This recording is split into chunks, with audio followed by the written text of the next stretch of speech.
Eu pensava sempre em ficar no Brasil, nunca pensei na Itália ou algum outro país. Era um pensamento um pouco até pequeno da realidade que é agora, que tenho em mente agora. E eu falei, tá bom, aceitei. Só que sem saber realmente o que era, o que seria arte na Itália ou em alguma qualquer parte do mundo. Eu pensava no Brasil, fazer alguma coisa no Brasil, estudar alguma coisa no Brasil mesmo. E aceitei, sim, mas não consciente daquilo que eu ia viver.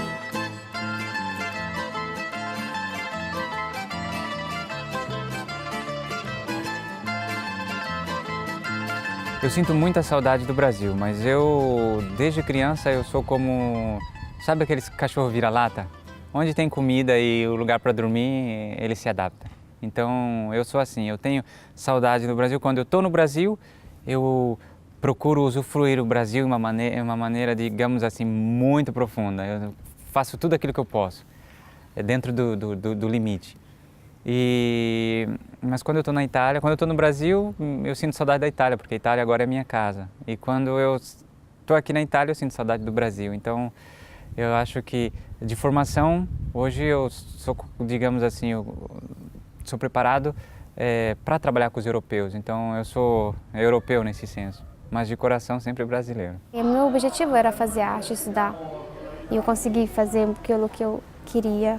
Eu consegui estudar na Academia de Belas Artes de Firenze, fiz minha faculdade, terminei e fico feliz. E hoje, com essa faculdade, eu dou aulas aqui na Vila Aurora. Aqui è un po'. Ah sì? Ok. Va bene, come se questo colore qua fosse questo. Puoi lavorare anche un po' sopra.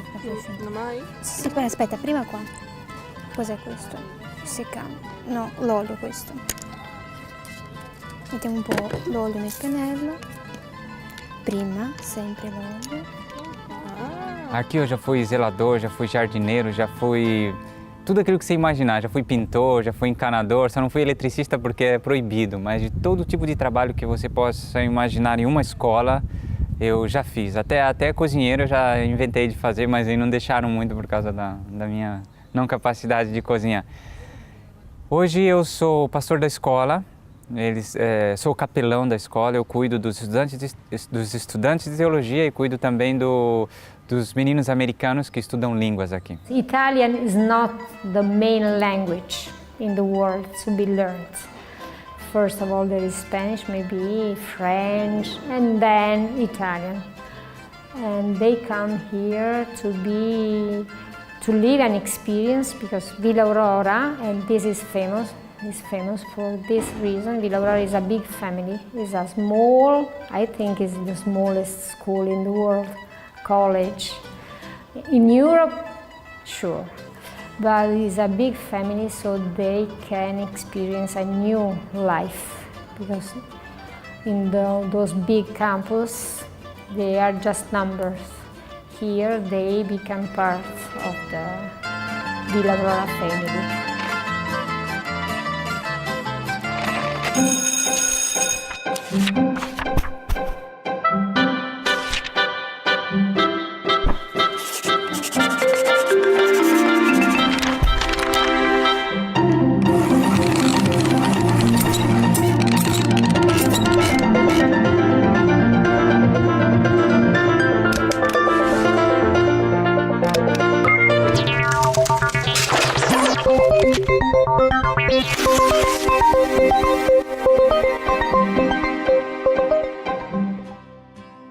Bienvenidos a Florencia, capital de la provincia de Toscana, reconocida por los italianos como Firenze.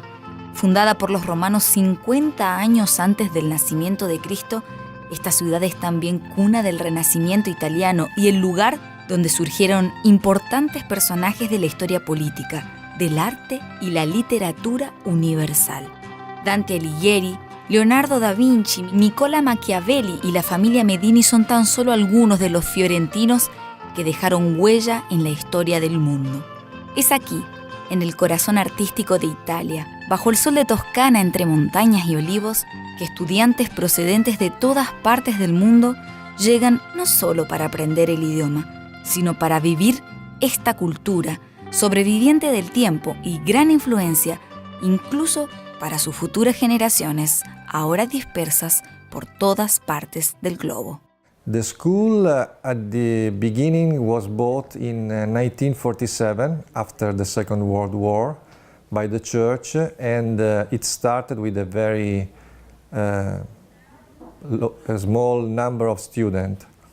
The idea was to have a school for those who wanted to be prepared for service in Italy, ministers and colporteurs, and it started like this. And in the very beginning, people from outside of Italy were interested in coming here and stay here because Florence is a very nice place to stay, and it's a very beautiful town. We have a remembrance of the Renaissance, and I think that all the whole world knows about Firenze.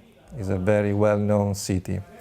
And it happens that now we have two departments, also another department, not only theology, but also a department for those who want to learn Italian.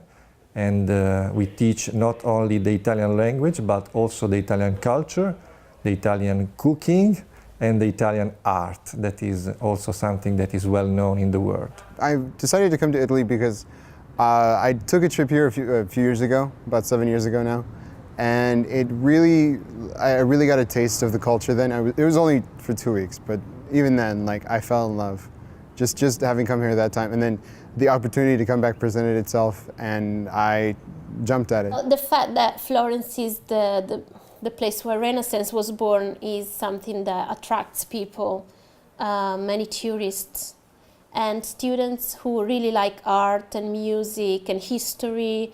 They find all these things here in Florence. And the advantage is that the school is not in the center, so it's on a nice hill, and they have beautiful trees and a nice park. But at the same time, in 20 minutes by bus, they get to the town center, and they can walk around and live this history and art every day if they want to. Florence is one of the main towns, so having Villa Aurora here in an old villa, and maybe you already know that. I always say to the foreign students, the North American, when Cristoforo Colombo went to US and discovered the America, Villa Aurora was already here. The school, the original building of the school is a building of the 15th century, so it is very old. In the past it was a mansion of the noble family of Florence, and is still under the protection of the Italian State Department of Cultural Affairs. So if we want to renew something or to do something new, we have to ask a permission before. So it's very protective environment here. We have about 10 hectares of land here, and the building in which we are now is the new building. It was built up at the beginning of the 90s. And here we have all the classes, and up in the older building we have the two dormitories, for the male dormitories and the female dormitories, and the cafeteria. Being so close to downtown where the main painters, the main famous people as Leonardo, Michelangelo, so we breathe history and art.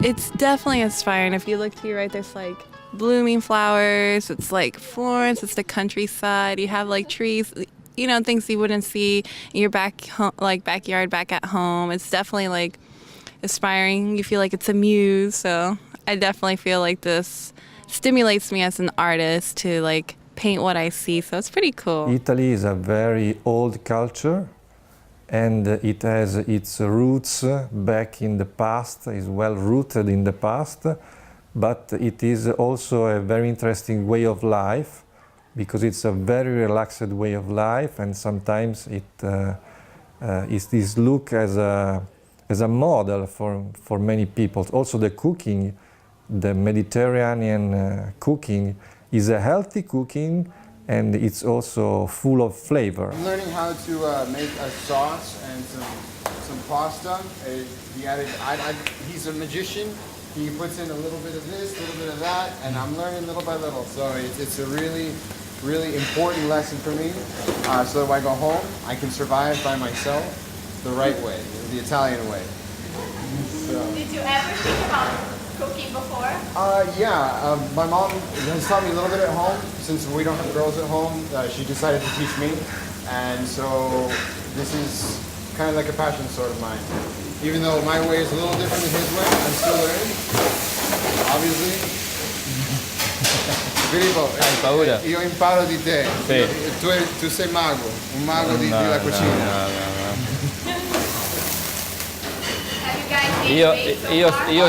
Io sono partito come voi. He cooks healthy, and we walk a lot, so we don't gain weight. It is. Allora, io quando ho iniziato ero come voi, non sapevo fare niente. Avevo 13-14 anni quando ho iniziato, io. E facevo il lavoro nei ristoranti, quello che facevano loro, lavavo i piatti, poi dal lavapiatti sono passato a fare le insalate, dalle insalate facevo gli antipasti, dopo gli antipasti mi hanno fatto fare i secondi piatti, poi mi hanno fatto passare ai primi piatti. Piano piano? Sì, piano piano, nel corso degli... E poi sono arrivato così.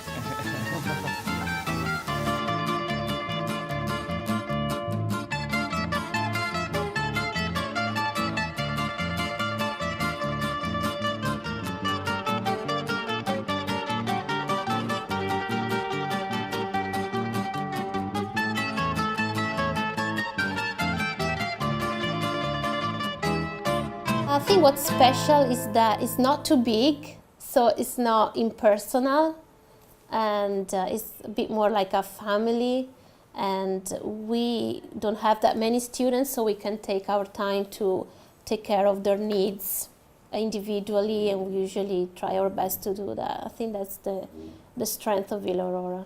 Sì, noi facciamo molto consumo di pasta perché è nella nostra cultura. Cioè io mangerei la pasta 4 volte al giorno, però sì, colazione, pranzo, cena e pomeriggio. Però quella è una cosa che piace a me, capito? Però qua, ad esempio, il menù che abbiamo qua non è fatto da noi, è fatto da un nutrizionista, quindi è tutto bilanciato, capito? He only speaks to us in Italian, so just even that little bit really helps us learn the culture. He's teaching us day by day. It's like all these are simple things, like the language, of course, that comes in the morning classes. This is an afternoon class, and we get to use the lessons we learn in the morning in our afternoon class, and we little by little are learning to make ourselves understandable with Filippo. So like he's starting to understand us. So that's a really good feeling. When an Italian can understand a non-Italian. We usually have students starting from the scratch, so they never learned Italian before, because as I told before, Italian is not the main language. So we have some schools in North America who teach Italian, but it's just 2. The other students come from schools who they never studied Italian, so they are elementary students, beginners, and we start teaching them how old are you, what is your name, and so on. And if they study, and we help them to learn the language, if they study, they can be fluent at the end of the year, but they have to stay at least 1 academic year. In 3 months, they can, is a survival Italian. So they can go buy a ticket or buy a Fanta, a soda, or cappuccino, because they love cappuccino here. And then the second quarter is an intermediate level, so they can make more conversation, and at the end of the year they can be fluent. Lavorate insieme e queste sono le preposizioni che dovete usare. Because my background is in Spanish and English, I tend to rely a lot on Spanish, and in some cases that's really bad. And some of the articles, just everything, there's small differences, but they make enough of a difference to where it can impact your performance in the language, even in the language class. The teachers are always willing to correct. They always smile because they know you're relying on another language. But even so, they're very patient with us, and it's I'm starting to mix my languages now, which is kind of a bad thing. But I'll get them all straightened out eventually. So because when they arrive here and they already speak Portuguese or Spanish, they think, okay, it's easy, it's so similar, but after you don't know. So maybe a word you think is different is the same word. A word you think is the same is different. So they have to study like the others, otherwise they cannot learn. But I think it's to write more than understand, and then but we have 4 steps. The first, you start understanding language, then you can talk, you read, or no, you can read, talk, and then you can write. Grammatically speaking, I think prepositions are the hardest things for the students because they're really different from American English prepositions. But then I guess every student have their, the parts when they think it's harder and when it's not. Eu sou tímida como pessoa, então é difícil para quem tem esse problema. Foi assim, entender primeiro. O primeiro passo meu foi tentar entender, mas eu não conseguia falar porque eu tinha vergonha de me comunicar, de pronunciar errado. Depois de 3 meses dava para entender quase tudo, dava para entender já bem, só que eu tinha vergonha de falar, mas depois devagar, depois de 1 ano você já consegue se comunicar, se falar bem, se fazer entender. Foi assim difícil, mas eu tinha uma professora também muito legal, muito boa de italiano por 3 meses, e então ela era maravilhosa, ajudou muito esse primeiro processo de aprendizado das primeiras coisas, o ABC do italiano, a pronúncia, que é muito importante, mas depois fica fácil. Depois você vai por associação de palavras que você já conhece, que são parecidas com o português, e você termina de formular uma frase. When students start already know or Portuguese or Spanish, they learn Italian fast. I think that if they really want to do this in 3-4 months, they are able to speak. After, maybe they have to work on the pronunciation.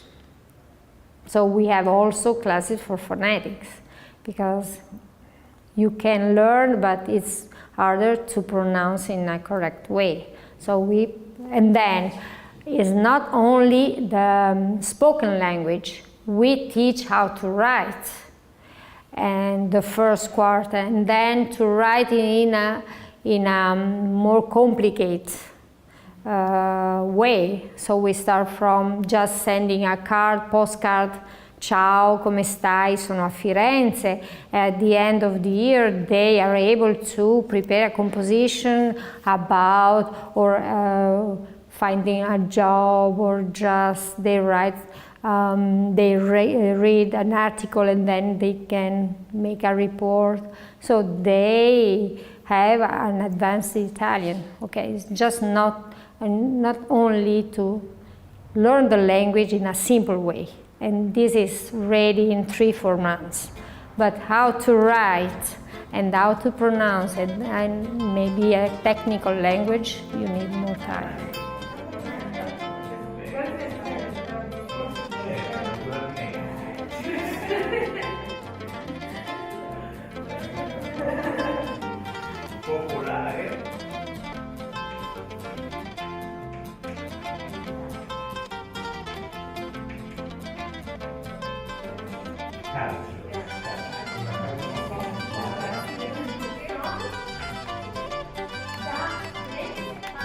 We offer regular classes during the morning, but after one afternoon, each teacher has an afternoon and they are available to tutor the students. So the student can come and ask for help. And plus we have this year 3 Italian students, theological, and they are involved with one of the group.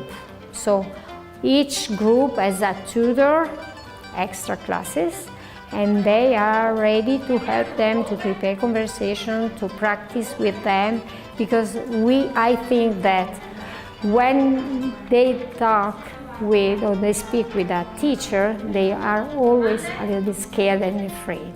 But speaking with a roommate or just a student like them, they feel free even if they make mistakes.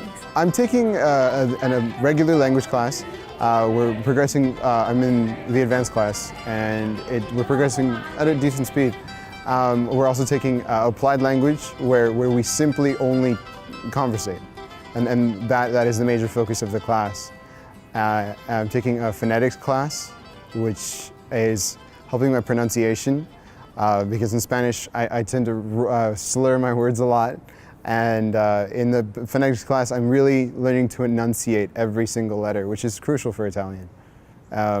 We're also taking literature classes. One in particular, it's Italian culture in American and English literature. It's actually very interesting because we're seeing the contrast in the cultures and how either culture sees the other. How Italians see Americans and how Americans see Italians, and we're really becoming aware of the whole interaction in the whole grand scheme of things. When you have an experience outside of your environment, it's a positive experience because you learn that you are not one in the world, but there are others. And so my idea is that more you know and more you accept differences, and not tolerance, acceptance, because tolerance already is a negative word. So accept that there are other ideas. And from Italy they learned that